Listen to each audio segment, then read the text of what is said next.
రైతు సోదరులందరికీ వ్యవసాయ రంగంలో ప్రకృతిని సహకరించినప్పుడు ఫలితాలు మంచిగా వస్తాయి. ఇది సత్యం, అందరికీ తెలిసిన విషయం. ఓకే, అందరికి నమస్కారం. ఈరోజు RGL 7034 కొత్త రకం వీడియో జరుగుతూ ఉంది. మా అదృష్టం ఏంటంటే ఈ ప్రకృతి వ్యవసాయం చేసేటప్పుడు ఎప్పుడైనా ఎండ భయంకరంగా వస్తుంది. తీరా నారు పెరిగే టైంలో వాతావరణం మార్చి చిరుకులు పడటం, చల్లగా పడిపోవడం చాలా సంతోషకరంగా వస్తుంది. ఎందుకంటే అప్పుడు కూడా మేము రైస్ ఒడ్లు ఎండబెట్టేటప్పుడు కూడా చుట్టుపక్కల వాన పడుతూ ఉంది.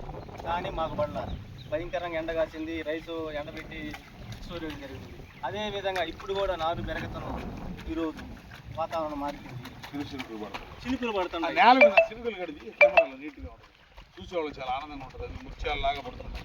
నిన్నగాక మొన్న రోడ్డు పగిలి ఎండ, మొన్న భయంకరమైన ఎండ.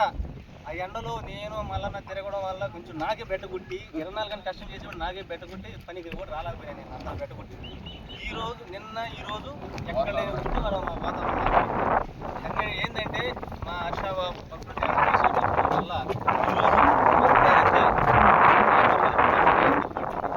పుట్టు ఎండబెట్టేటప్పుడు భయంకరంగా ఎండ కాస్తుంది. ఇదే మా ప్రకృతి వ్యవసాయంలో మా అదృష్టం. అందరికీ నమస్కారం.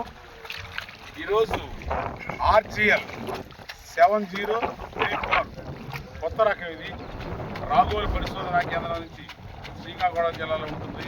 అక్కడి నుంచి కొత్త రకం వెరైటీ వేయడం జరిగింది. దాన్ని ఈరోజు 23వ రోజు నారు పెరగడం జరుగుతూ ఉంది. ఈ నారు పెరిగింది, ఇది జాగ్రత్తగా ఎంతవరకు ఇది వేయడం జరుగుతుంది. హర్ష ఈరోజు ఆడ ఒంగోలు కాడ పోవడం జరిగింది, కొంచెం అవసరమైన పని మీద. అందువల్ల ఆయన లేకపోయినా కూడా ఈ నారు పెరగడం జరుగుతూ ఉంది. రేపు నారాకు ఆయన వచ్చి దగ్గరుండి నారాకు ప్రతి జరగకూడదు.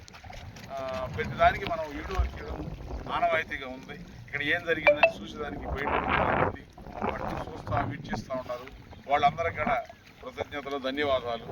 ఇకపోతే మొన్న అంటే నిన్నగాక మొన్న రోడ్లు పగిలేపోయే ఎండది ఆగరా కళ్ళ కూడా సెగ్గొట్టేసి తట్టుకోలేకపోయినాం. అంత ఉండే వాతావరణం. ఎప్పుడైనా ఈ ప్రకృతి వ్యవసాయం నారు పెరిగే రోడ్డుకి వాతావరణం ఫుల్ చేంజ్ అయిపోద్ది. ఈ పైన ముగ్గులు సైడ్ తిప్పు ఇక తోరలాగా పడుతుంది. భయంకరమైన వాతావరణంతో ముగ్గులతో చలి వాతావరణం. కాశ్మీరాలు, మన ఊటీలు ఎట్లుంటాయి, నీలగిరిలు, ఆ విధంగా అరకలోయలు, ఆ టైపు వాతావరణం ఇక్కడ క్రియేట్ కావడం జరిగింది. ఎందుకంటే ఇది ప్రకృతి సేద్యాలు కాబట్టి ఆ ప్రకృతిని కూడా ఆ చేసే వాళ్ళకి సహకరిస్తాయి. ఇక్కడే కాదు, ప్రతి రైతు సోదరులకు కూడా అందరికి కూడా ఈ ముగ్గులు, మాయలు, ఈ చల్లదనం అనేది ప్రజలందరికీ మంచిది. ముఖ్యంగా వ్యవసాయ రంగంలో రైతులందరికీ కూడా మంచిది. ఎందుకంటే ఇప్పుడు కోసిన శాళ్ళ బారికి ఇబ్బంది పడుతున్నారు, వాళ్ళకి ఈజీగా నీళ్లు పారుతాయి. అప్పుడు నారాత వేసి ఉండరు, అక్కడక్కడ లైట్గా కొంతమంది 10%. వాళ్ళ పొలాలు బాగుంటాయి. వేయబోయే ఇంకా చక్కగా వేసిన కారు వేసినట్టు బతుకుతుంది.